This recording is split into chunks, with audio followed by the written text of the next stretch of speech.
Welcome to Brainfluence. I'm Roger Dooley. Today's guest, Stephen Denny, is a strategy and marketing consultant and the author of Killing Giants, 10 Strategies to Topple the Goliath in Your Industry. Previously, he worked for brands like Sony, OnStar, iOmega, and Plantronics. His newest book, co-authored with Paul Leinberger, is Unfiltered Marketing, 5 Rules to Win Back Trust, Credibility, and Customers. And I will let him describe a little bit about his current venture that also involves Paul and some very interesting study results. Welcome, Stephen. Roger, thank you very much for having me on. It's great to finally meet you face to face. Indeed, indeed.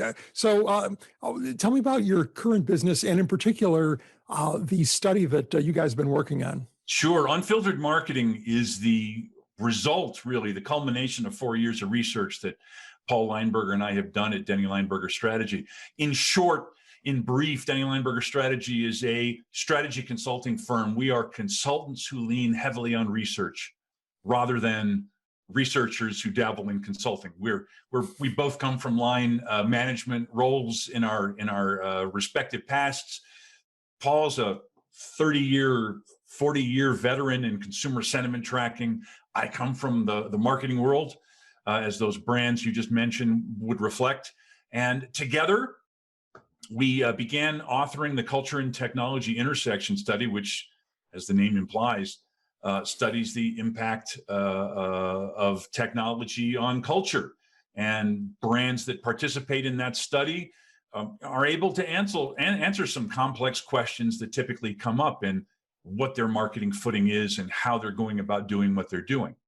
So that's the short answer. We basically use macro trends and proprietary research to help brands make better decisions, spot opportunities that aren't necessarily visible, very often hidden in plain sight, and everything is driving towards real world, tangible, financial good outcomes. Mm-hmm. So in the years that you've been conducting this study, what's surprised you about it? What surprised me the most, so look back across 4 years, since 2016, so we're heading into our 5th year right now. We're hopefully momentarily about to be back in the field. What surprised me most is the nuances between some of these major macro trends and how some of them have been rock solid and extremely steady over the years, and how others have fractured and moved in different directions. And as one would suggest, these are macro trends. These are not micro trends. These are not anecdotes that we ask. If you look back over the sweep of history, typically trends are good for a couple of years, 2 years, 3 years before they begin to appreciably change. What we're seeing now, and this is a statement that we can make, is the impact of technology on culture, on behavior, is pervasive enough that sentiment is moving faster now than it ever has before. And this is critically important. This is sort of the petri dish now of consumer behavior, because we are connected to these devices at all times. And as a result, we're exchanging information, we're getting information, we're rebroadcasting information, we're learning things at a faster rate. So as a result, our opinions are shifting very quickly. So I think that's one of the more profound things that we've mined out of this last 4 years. Well, Stephen, what would an example be of something that has changed rapidly, or much more rapidly than you anticipated in those relatively short period of years? Well, I'll give you both sides. The first big macro trend that we pulled out of the data, and this was 2016. As a quick digression, my first book that you mentioned, Killing Giants, came out in 2011, and it was very ethnographic, very story-driven, and it was really from that body of work that we derived the survey instrument that became the Culture Technology Intersection Study. We were looking at 3 big areas. 2 of them are focused on in unfiltered marketing. But the first one was, what's the future of the brand consumer relationship, which I think is quite important to everyone listening and watching. The second, equally important, is what's the future of the digital footprint? How do we manage our own affairs digitally? The third was very much focused on future of work. A lot of my personal consulting work is in the technology world. So it's kind of an important thing to set up. We started from that basis. We did not have trends we were looking to backfill. The survey was developed in such a way that you know, fingers are crossed, and with all best intentions, we would let the data speak for itself. And we did. In 2016, interestingly enough, the last time we had, you know, the previous to 2020, the last election, we saw one big macro trend emerge, which became very foundational, which was what we called seeking control in an out of control world. Now that felt good to us because others have been published on this subject. You know, the Edelman Trust Barometer is a magnificent piece of work, and it talks about the collapse of trust. We saw this too.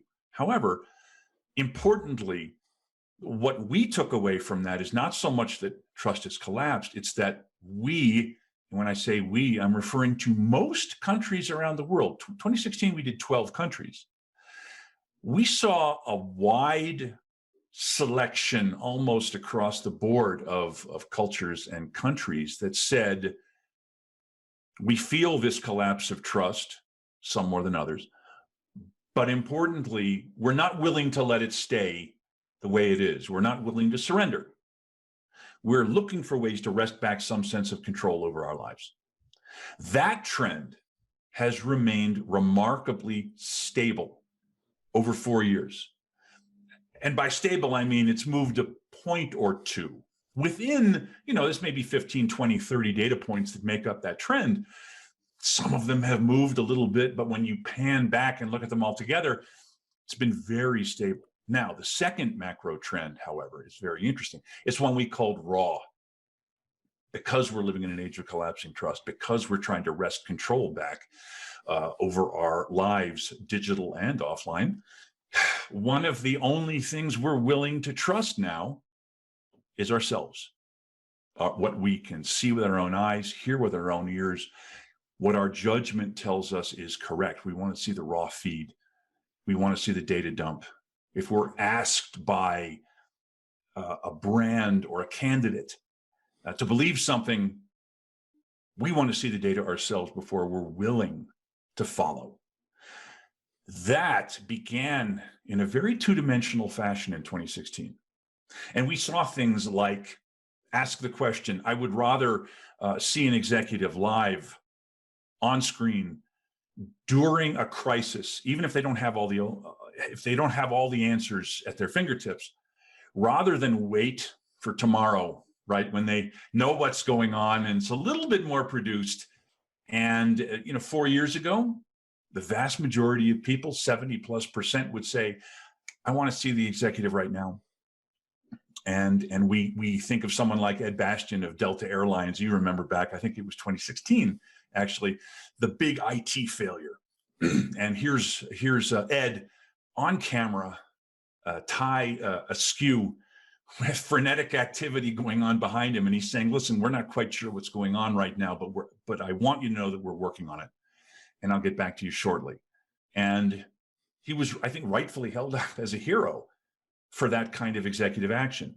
Fast forward a couple of years, 2019 or so, you look at the data from 2019, and all of a sudden you see that softening, and you see consumer sentiment saying, you know what, it's okay. I don't need to hear from you today. I would rather hear what's right rather than just hear it quickly. So why is that? Why did that trend, the polarity flip on that one? And anytime you see a shift in sentiment broadly on a category like that, you can always find reasons to explain it. I think there was a proliferation of what I like to call hi guys videos on social media. You're scrolling through LinkedIn and you see all these people waving at you and talking at you, and you have to unmute them. And I think after 10 or 15 of those, you kind of want to stop. It's okay. I don't need to be a consumer of all of this. We also had a rather tumultuous, iconoclastic president in the White House, who also was very much at the fore of quick communication, not necessarily with all the facts in hand, but he's floating an idea, and maybe we had a little bit of that too. So we can find examples that could possibly explain things, but that's an example of one that shifted rather dramatically. Mhm. I think, So I think those two are very Stephen, important. that there over the last few years too, the whole trust in media has been reduced for in a variety of Oh ways. yeah. We had a president who basically dismissed just about all of the media as being bogus. At the same time, certainly folks from the other party dismissed various other news outlets as being mostly bogus. And for the average consumer, all they're hearing is everything is fake. So that's an issue. But I want to jump back to the control issue for a second. Then Yep. we can get to do some more on raw. But Mhm. on the control thing, it seems like there's this tension that exists where I love Google. I mean, I use Google, I don't know, maybe dozens of times a day on a busy It's day, hard maybe not not. to. Yeah, I mean, but they do legitimately such a good job. They Indeed. are better than anything else out there. I mean, I've tried other search engines, but they do not provide information that is as useful or as accurate as Google, that understands what I'm looking for as well as Google does. But of course, the tool that they used, or some of the tools they use to do this, are invading my privacy. And that's also how they monetize this great free service. Yeah. So there's this tension that exists. Now, of the big tech companies, it seems like Apple is moving in a different direction than the others, where they're actually trying to say, we will give you, our customer, control very overtly by saying, okay, now all these so-called free services you get, you're going to have to opt in to give them your information. And uh, Facebook is telling them all, we'll collapse if you do that because nobody would willingly give us that information. And how do you see this as a reaction to that whole control issue? And how is this going to play out, do you think? I think this is a really important point. You look at Apple as a countercultural icon dating back to the early days for those of your readers and watchers who have been in the business long enough to remember when Well, we different remember those early days, I think. Yes, we do. Yes, we do. Some of us do.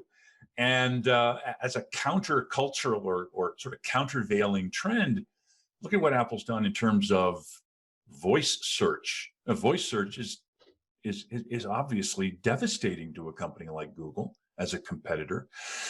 But to your point here, from a basic software with the device standpoint, anything that they do that pushes control back into the hands of its users is on trend as far as I'm concerned from our framework. We do see consumers across the spectrum saying that they have taken concrete, tangible steps to use encrypted browsers. Not all the time necessarily, but sometimes. We still see in the United States, half of all consumers say they cover the camera on their laptop when they're not using it. My business card, as a matter of fact, I still give out business card. I started, when you gave that very kind intro in the beginning, you said I used to work for Sony. I began my career with the Japanese. Of course, I still use Right. Yeah. business cards. Business cards are really important. I can't not hand a business card over when I'm face to face with someone new. But Paul and I have both scored our cards so that they can be folded and neatly hang over the webcam if you so desire. So it's that kind of thing. It is taking these steps to wrest back some control over a world that many people feel, particularly in the digital realm and the technological realm, is spinning out of control. So Apple's steps, getting back to your original question, absolutely positively on trend. I think the way it plays out reflects Apple's acts as a brand against the broader background right now of the collapse in trust of media, the collapse in trust of technology companies in general. Look at the last 30 days. We're seeing everyone around the world, even in forums that have generally been politically to the left, decry the censorship and deplatforming that they're seeing around them. So you see some of these trends happening. I think, the way it plays out, I think that there's a bigger future in our immediate future for more encryption, for more secure technology devices, and for brands, whether they're emergent brands or whether they're established players, to say, look, here's what I'm going to push into your hands here. Here's what I'm going to make available to you. Whether it's some variant of Graphene OS for mobile phones, or whether it's encrypted browsers for your laptop. How can it not?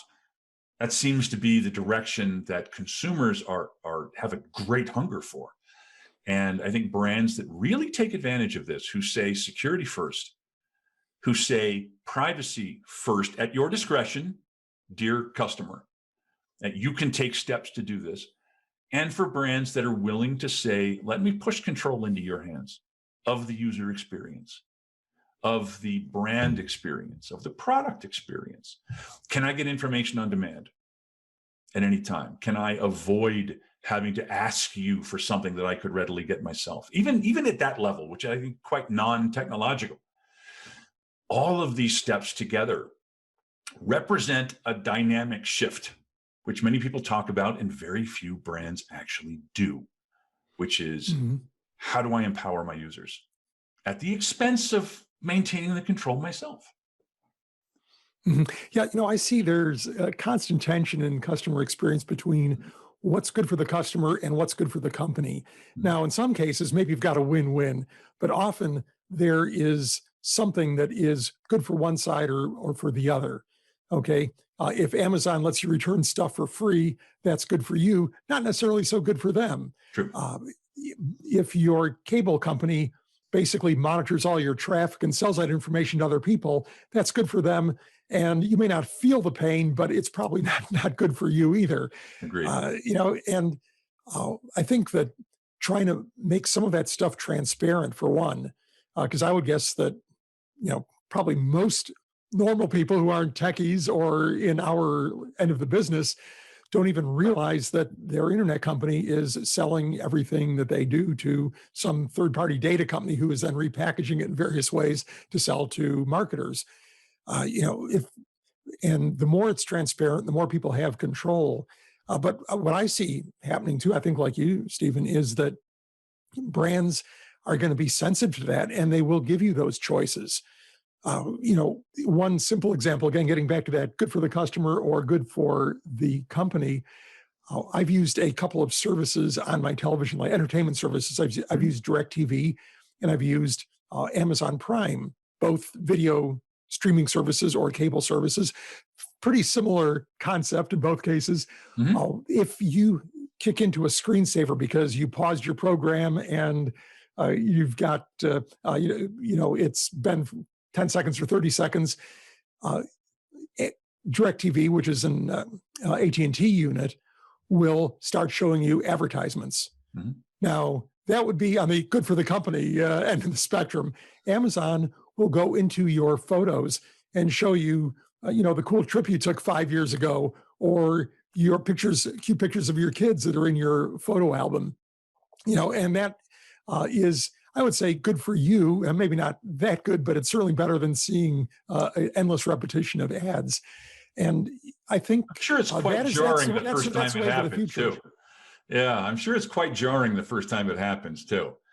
You see your children, your photographs showing on your television, and you didn't put them there.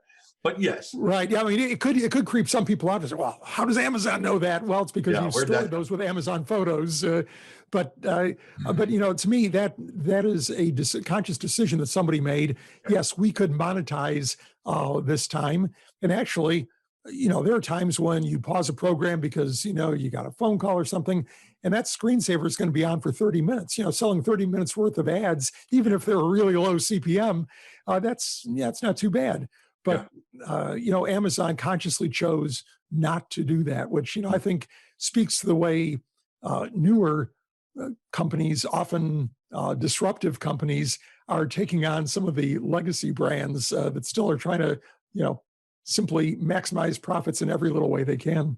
Yep, true enough. Yeah, so get on to Raw and talk a little bit more about that. Raw appears in 3 of your 5 principles. So clearly you guys think that's pretty important. Yeah, raw emerged as really the one big macro trend that most business leaders, when we first present this to them in the earliest years of doing this research, and we said, look, here's what we're seeing.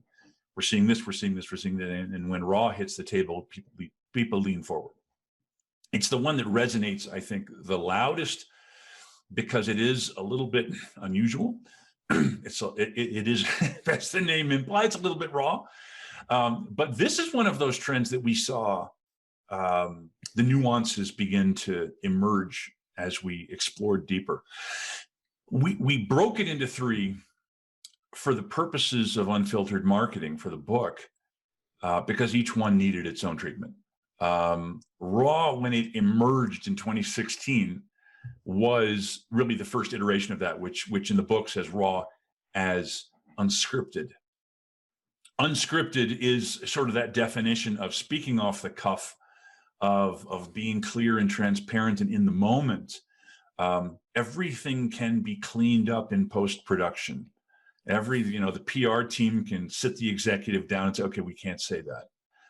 So let's take that out of the script and let's make sure we airbrush this out and clean that up. And by the time it hits the formal corporate video, all flaws and in all likelihood, all truth has been wiped clean.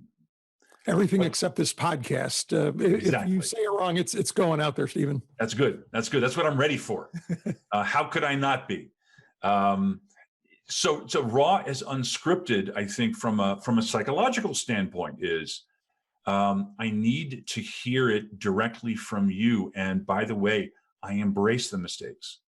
I embrace the flaws. I feel, let's refer back to our mutual friend, Bob Cialdini, and his principles of persuasion. There is a sense of liking when the performer, whether it's an executive or an actual performer or somebody else, is imperfect, because we relate to that, because we know we are imperfect too. And it's okay to hear them flub a line. It's okay. We want them to succeed, but we react to the human side of that. That's number one. Number two is there is that element of the lack of trust. And if I know I'm catching someone off guard or seemingly off guard, where they don't have a prepared script, they're not reading from a teleprompter. This hasn't gone through layers and layers of corporate communication and glossing over. We get the feeling that we're getting the truth.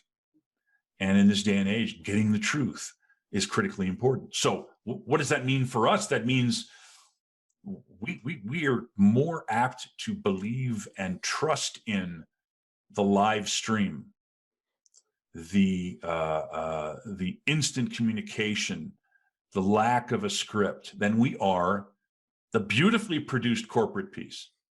That's not to say that there isn't a role for a beautifully produced corporate speech or video. And this is an important distinction to make at this point, because there are no absolutes in life. It isn't that everything goes to the left or everything goes to the right. It's the emergence of this counterpoint to the beautifully produced communication piece. I still think that there's a huge, this is my personal opinion, I think the role of raw as it relates to beautifully produced corporate communication is the rational versus emotional. Very much the yin and yang. If I'm seeking to persuade someone, I'm going to be as raw as possible. If I'm seeking to move someone to get to the emotional heart of the matter, I'm still going to produce something as beautiful as I possibly can, as stirring, as attention grabbing as I can. So there's a role for both. But here we are in this age of collapsed trust. Don't even call it collapsing. That's disingenuous at this point. An age of collapsed trust. How do we regain trust in this fallen world? Well, the first thing we're going to have to do is A, push as much control back into the customer's hands as possible. And B, as we're just saying, we need to drop the pretense. We need to stop pretending to be heroes in our own story, which leads us to the second part of raw. Let me just segue right into it, because I think it's important here. We talk about raw as unscripted. We also talk about raw as in process. We want to be part of the process. We like it when brands communicate with us frequently and say, this is what we're thinking. What do you think? Now, the easiest way for us to animate this in real life terms is co-development. And I have a wonderful interview in the book with Paul Gaudio, who's the former chief creative of Adidas, or as my European friends will correct me, Adidas. And he talks about swimming in the culture, beyond voice of the customer, beyond in-field research. He talks very eloquently about how a brand must swim in the culture, be in the culture, understand it from the inside out. I don't know if any of your readers or listeners or viewers are sneakerheads, but probably a few at least. How do we end up with zippers on the side of athletic shoes? We ended up with zippers on the side of athletic shoes because Gaudio and his team observed that people playing basketball out there in the street at high schools after school were cutting their own shoes and were modifying them. And as a result, instead of the way most companies would react, most companies would say, what the hell are they doing? Why are these kids, mutilating my beautifully designed product that was made back in the design center in wherever? And instead, much to his credit, he and others embraced this and said, ask a question. Let's find out what's going on here. Let's invite some of these people to a design studio. Show, why are you doing this? How are you doing this? What's the advantage? What's it? Is it style? Is it function? Is it form? Is it comfort? What is it? Now everyone's, you walk through a shoe retailer and you see the number. So this is a wonderful example of being in process. Yeah, that brings two things to mind, Stephen. One is, you mentioned Bob Cialdini before, his unity principle, which really, as you being Cialdini trained, know that him introducing principle number 7 was like an earth-shattering event. Didn't register for most people, but for those of his students who all knew that there were 6 principles for 30 years, suddenly there was a 7th. But it's unity, and one of the ways of invoking that is co-creation or co-development. So if you can let somebody play a role in developing your product, your service, or whatever, and it'll make them feel like they did it, as opposed to fill out a survey and then just goes into black nothingness forever. Correct. That's really important. And then your sneaker modification reminds me of something that I talk about a lot, which is a desire path. And a desire path is when somebody says, okay, there's a sidewalk that goes that way, but I want to get to the building diagonally across, so I'm just going to walk straight there. And eventually enough people do that, and they create a pathway there in the grass. And there's 2 ways companies or organizations can respond to that. They can put up a fence to make sure people don't cut across the grass because it's messing up the pristine lawn, or they can pave that desire path. And what you provided was a perfect example of paving that desire path, where you say, okay, people are cutting the sneakers open so they can put them on more easily and quickly. Why not just make that even easier for them? So really important principle there. Yeah, we can even move backwards in Cialdini's principles and point to consistency. If we are co-developed, we have created, I think, something much more powerful than fans. We've created experts. We've created people who have been part of the process and who can speak as an insider, saying, I contributed to this. And as we know, consistency is the first step along the path of radicalization in service of a brand. We want people to be out there on the street saying, you know why this is important? This is why it's important. Once you've given that advice, it's tough to go back on it. If, say, you pick a color for something and then you see the final product, you're not going to say, I don't like the color, even if, when you look at it, say, not what I was expecting. You're probably going to say, well, hey, I helped create that, so I love it. Helped create it. I'm part of it. And it's very difficult for me to psychologically back away now and say I'm not in support or I'm not, in favor of. That leads us to the third version of RAW, the third incarnation of this trend, which we called in context. And it speaks very, I think, loudly to this point of removing our ego, stopping ourselves from always trying to be the hero and saying, listen, it's our job to present the evidence and to stand shoulder to shoulder with our customer and say, this is what we're looking at, and this is how you might interpret this. In other words, don't take my word for it. Let's look at it together. And I'm here as a resource to help you understand this. This is the creation of experts. This is earlier, back in my Killing Giants days, 2011, when I wrote that book, my first interview was with Jim Cook of the Boston Beer Company. And we had a wonderful interview. And he described to me that his people had two jobs. They had a job in the office. You were, Roger in accounts payable, but you also had a job in the factory, in the brewery. It was kind of like being in the Army, right? And you loaded hops into the, fermenter. And why would you do this? Why did he so fervently encourage his employees to become home brewers? You guys work for a brewery. You want to bring a six-pack home every night? Go to it. It's there. We do make this stuff for a living. And he said, no, it's critically important because we wanted people to, as he said, it was a wonderful expression, he wanted them to get it under their fingernails. He wanted them to know the answers to questions that their casual friends on the weekends would never think of asking. So here, in context means we are providing the backdrop of this otherwise unmediated fire hose of raw information that is not always going to be apparent to the casual viewer. In Unfiltered, I interviewed, it's the second time I've interviewed him. He's a fascinating guy, Rob Chernow, who's the president of programming for A&E Networks.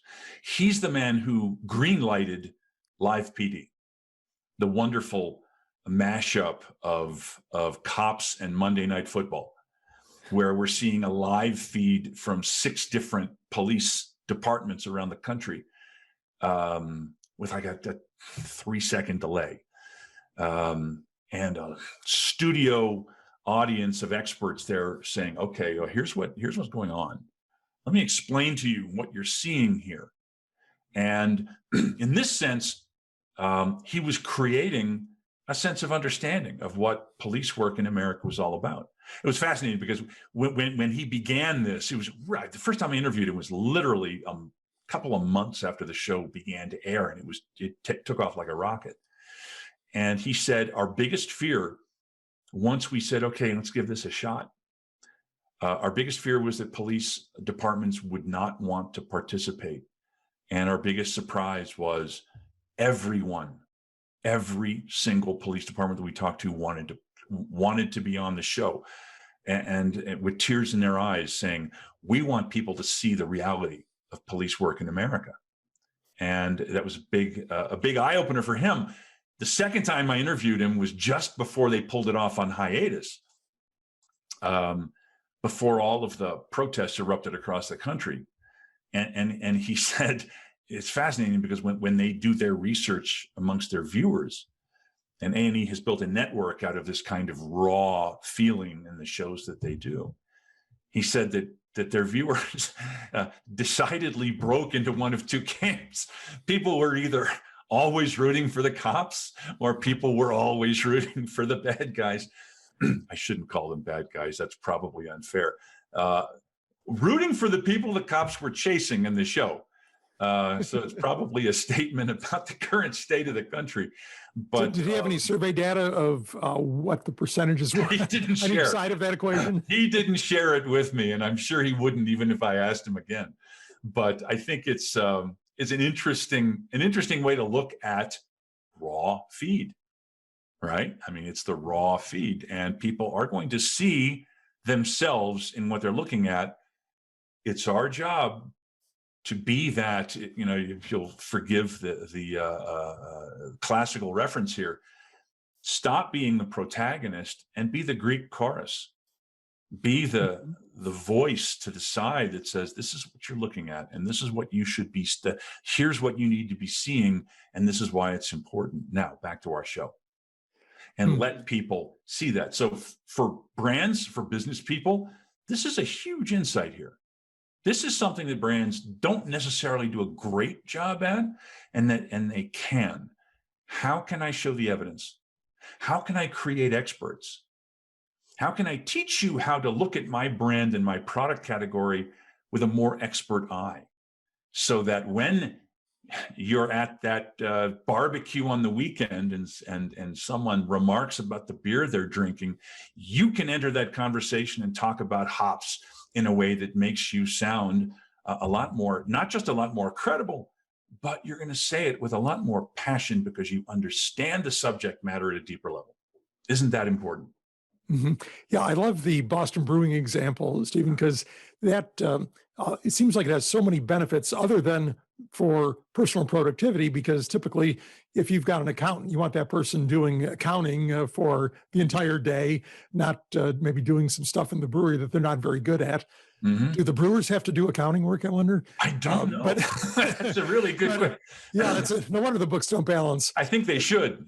But no, I mean, having everybody have a passion about a product like that. Now, not every company has a passion product, perhaps, but having that feeling amongst all the employees has, I think, many benefits beyond just what they're going to tell their neighbors. It's the way they feel about their job, the way they feel about the company's mission, and really a lot of benefits. I guess to get the fifth principle, people will have to buy your book, Stephen, Unfiltered Marketing. How can they find you and your ideas online?